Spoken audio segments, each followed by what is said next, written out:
Akiaria hindi ya gwikira thaini ngirimiti ino, gavana wa kaunti ya Naikuru KIHIKA augite ni aretira mutaratara uyu kuona niguo wa mbere kaunti-ini ino ya Naikuru kuona ni ugukorwo uri kiguni kuri atumia, mbeu njithi oro hamwe na ciana. The first time where it's sort of a government to government kind of thing, you know, because usually you go through the national government and then you include the county in getting things done.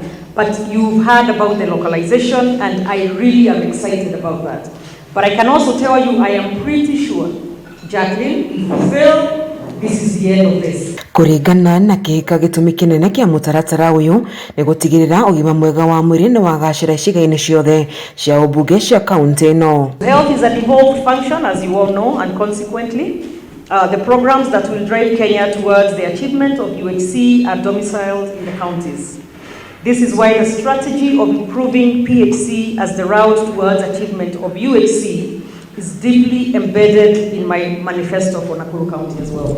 Mwena-ini wake murugamiriri munene wa USAID Kenya John Kunle na murugamiriri munene wa DELLOITE Bernadette Wahogo maugite mutaratara wa kuhukia moruru ma HIV kaunti-ini ya Naikuru ni mabatie guthingatwo gikorwo bururi wa Kenya wina itanya ria kuhukia murimu uyu gukinyaniria mwaka-ini wa 2027. We hope that this is the first of many, and we hope that this is the first year of many.